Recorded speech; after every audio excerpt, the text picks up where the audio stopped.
आनंदराज आंबेडकर हे आपल्यासोबत फोन लाईनवर जोडले गेले आहेत, त्यांची प्रतिक्रिया आपण घेऊयात। आनंदराज आंबेडकरजी, तुम्ही लोकसभेच्या निवडणूक रिंगणामध्ये उतरणार असल्याचं कळतंय, तुमची पहिली प्रतिक्रिया काय? नाही, आजच्या काळाची गरज म्हणून मी उतरतोय।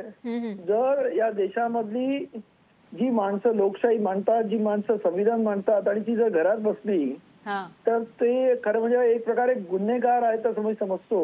आणि त्यामुळे या देशाची लोकशाही वाचवणं, या देशातली संविधान वाचवणं आणि या देशामध्ये ज्या पद्धतीनं आज या सरकारी यंत्रणांचा दुरुपयोग होतोय त्याच्यावरती कुठेतरी अंकुश राहावा आणि त्यामुळे चांगली लोक संसदेमध्ये जावी ही माझी अपेक्षा आहे।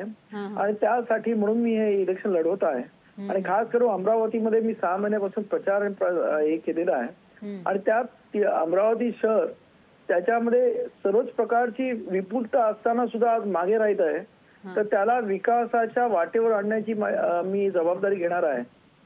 खास करून आपण असेच बघितलं असेल की ते अत्यंत म्हणजे कुपोषण आणि तिकडे असणाऱ्या आदिवासींचे शाळा आणि रस्त्यांचे एवढे प्रश्न आहेत, पाण्याचे प्रश्न आहेत, त्याच्यावरती कोणी आवाज उठवत नाहीत।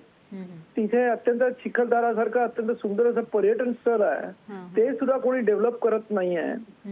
त्याच पद्धतीने तिकडच्या MIDC मधल्या अनेक मोठ्या कंपन्या आता बंद झालेल्या आहेत आणि इतर कंपन्या बंद होण्याच्या मार्गावर आहेत। आंबेडकरजी या सगळ्यासाठी जबाबदार कोण असं तुम्हाला वाटतंय?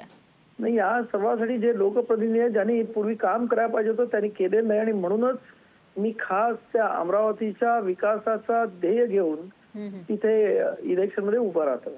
पण आता तिथे नवनीत राणा आहे, त्याचबरोबर वानखडे सुद्धा आहेत काँग्रेसचे उमेदवार, मग तुमच्या समोर कोणाचं आव्हान मोठं असेल असं तुम्हाला वाटतं? तिथे पंचरंगी निवडणुका होतील, कारण तिथे अजून बच्चू कडूंचे उमेदवार आहेत, अडसूळ आहेत, त्यानंतर मी असेन आणि त्यामुळे पंचरंगी निवडणुका होतील।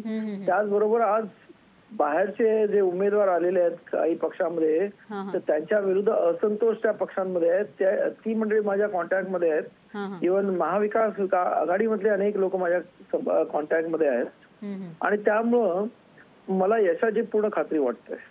निश्चितच आंबेडकरजी, तुम्हाला शुभेच्छा या निवडणुकीसाठी आणि धन्यवाद तुम्ही दिलेल्या या प्रतिक्रियेसाठी।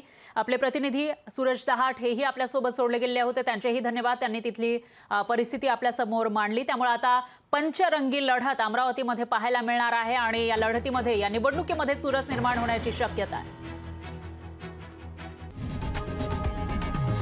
लोकशाही मराठी ऐका, पहा, जागरूक रहा।